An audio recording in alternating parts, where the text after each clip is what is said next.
أعوذ بالله من الشيطان الرجيم. بسم الله الرحمن الرحيم. الحمد لله والصلاة والسلام على رسول الله صلى الله عليه وعلى آله وأصحابه ومن والاه. أما بعد أيها الإخوة المؤمنون، أحييكم جميعا بتحية الإسلام، وتحية الإسلام السلام، قائلا لكم السلام عليكم ورحمة الله تعالى وبركاته. haray musidɓe julɓe tedduɓe, ɓaawi yettude allah subhanahu wa taala juulen e nelaɗo muhammad sallllahu alayhi wa sallam, haray hiɗe yetta allah fota fota newnal ngol en horugol e juulugol haa ko woni ɗo. alhamdulillah, yo allah subhanahu wa taala jaɓan en. haray en seerali hiɗen jokkito ɗi darsuji ɗoɗe hiɗen ka timmintinagol inchallahu taala. haray no faamirɗon noon e nder ɗe balɗe feƴƴuɗe ɗo en andintini wondema haray mo kala yo geru watto conci kesi fi yahugol ka iidi, mo kala kadi ɓayi allah newnani ɗum hoori haray yo geru yaha juuloya iidi. wiɗen hay sonnaɓe ɓen tawayɓe hino wondi e allah koyeɓe yahu ka juulete ton, ko wontum ɓe juulata.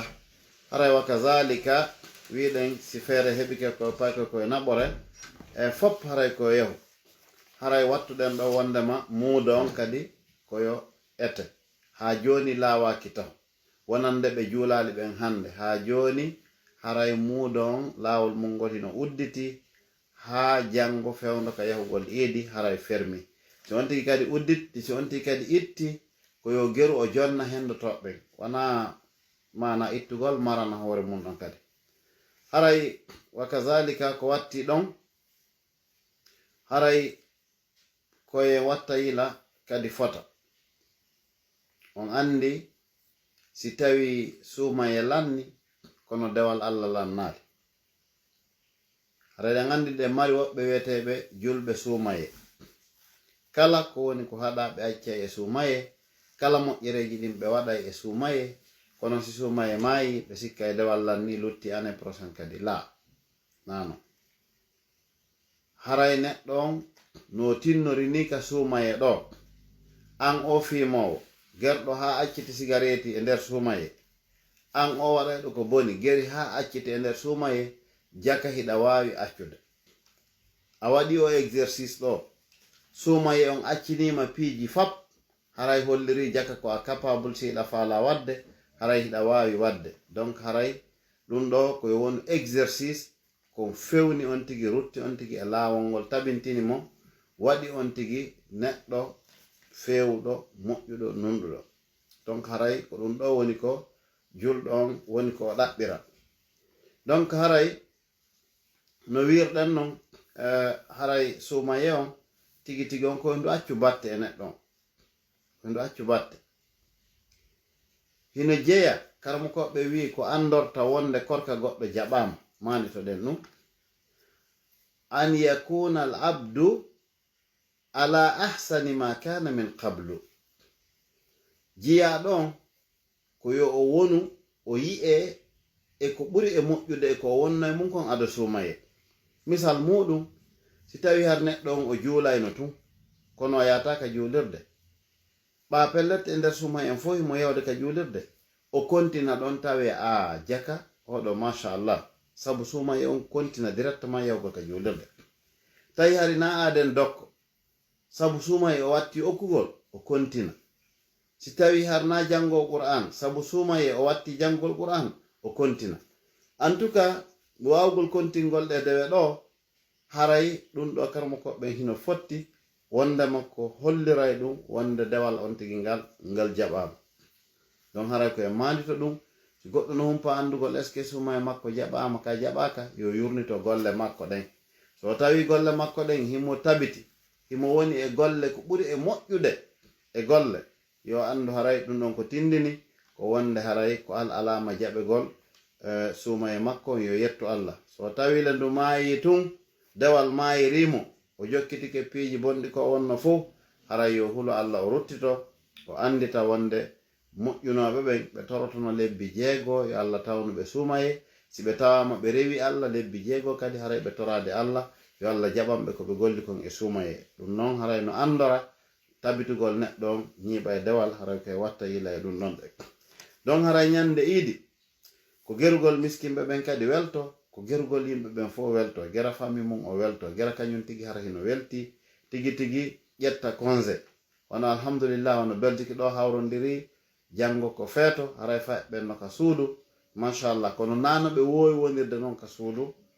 ndeya wonunde ko taw hino beydi hentade hino beyda fijede hino beyda jalede hino beydi hollirgol wondema haray dum do ko feeto julbobe sikke o ala haray ko baraji woni e mudum tigi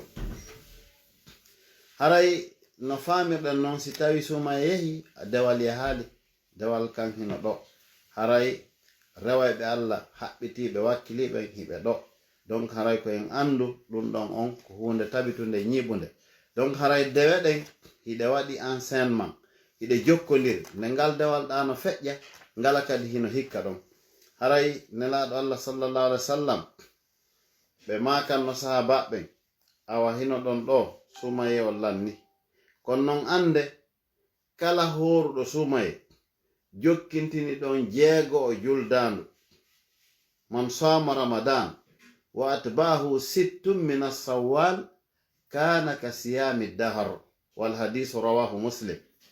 be maki kala horudo sumaye on jokkintini don jeego juldandu haray hina wa'iwa horudo hitande den fap mashallah baraji molnade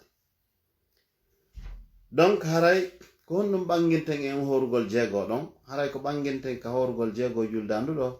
ko wondema anden haray jeego juldandu tigi on ko hunde laban fi kala non no wodi fillaye ka mazhab malik tawbe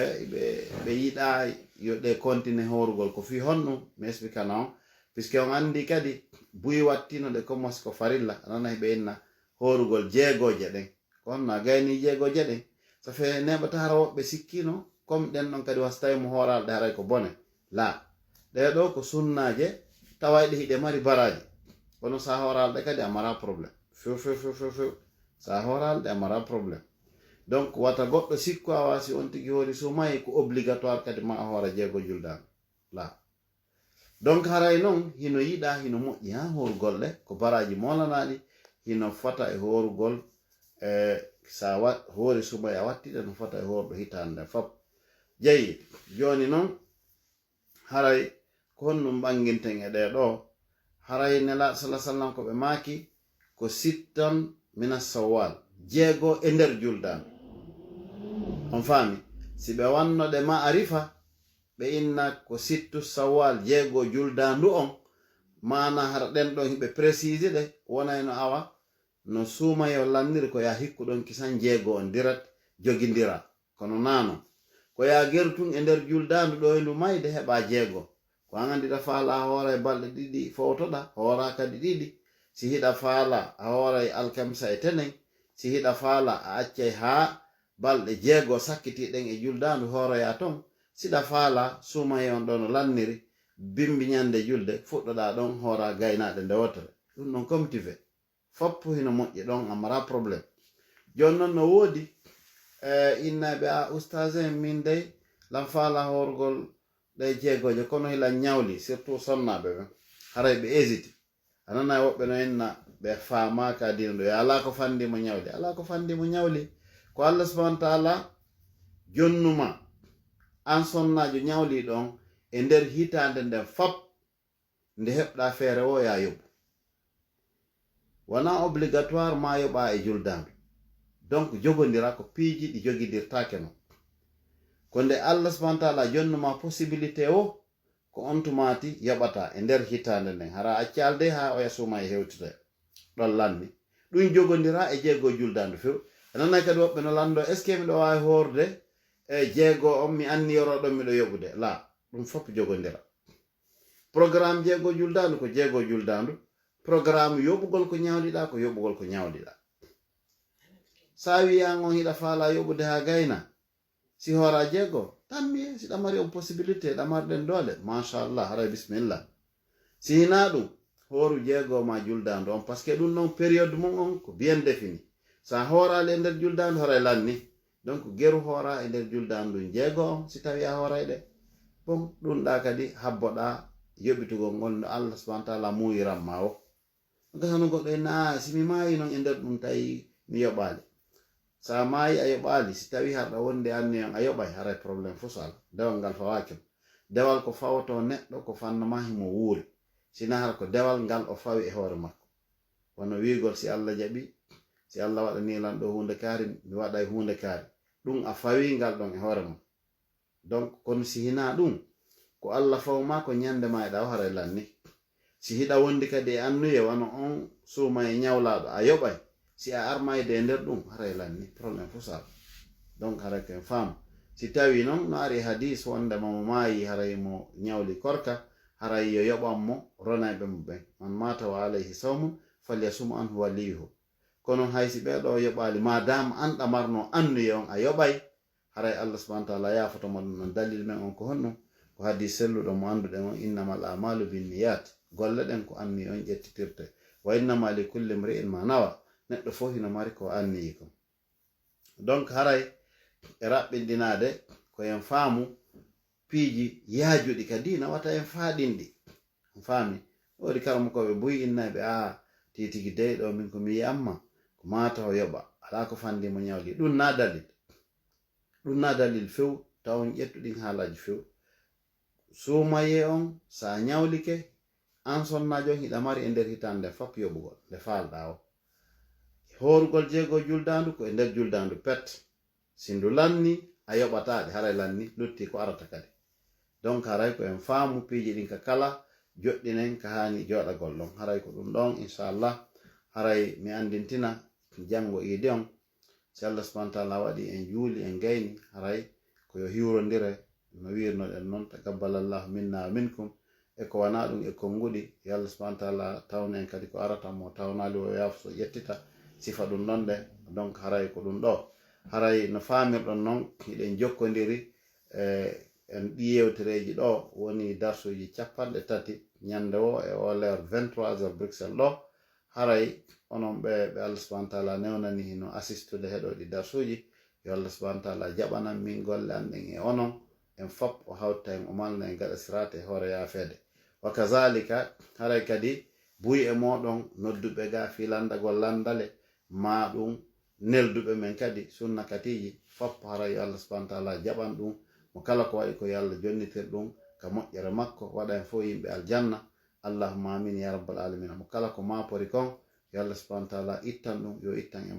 mapande yo waɗu en yimɓe moƴƴuɓe yo waɗe yimɓe aljanna bismillahir rahmanir rahim alhamdulillahi rabbil alamin arrahmanir rahim maliki yawmiddin iyyaka na'budu wa iyyaka nasta'in اهدنا الصراط المستقيم صراط الذين أنعمت عليهم غير المغضوب عليهم ولا الضالين آمين اللهم اقسم لنا من خشيتك ما تهول به بيننا وبين معاصيك ومن طاعتك ما تبلغنا بها جنتك ومن اليقين ما تحول به علينا مصائب الدنيا ومتئنا اللهم بأسمائنا وأبصارنا وقواتنا أبدا ما أبقيتنا واجعله الوارث منا واجعل ثأرنا على من ظلمنا وانصرنا على من آدانا ولا تجعل مصيبتنا في ديننا ولا تجعل الدنيا أكبر همنا ولا مبلغ علمنا ولا إلى النار مصيرنا برحمتك يا أرحم الراحمين يا رب العالمين وصل اللهم وسلم وبارك على سيدنا محمد وعلى آله وأصحابه ومن تبعهم بإحسان إلى يوم الدين سبحان ربك رب العزة عما يصفون وسلام على المرسلين والحمد لله رب العالمين اللهم آمين والسلام عليكم ورحمة الله تعالى وبركاته.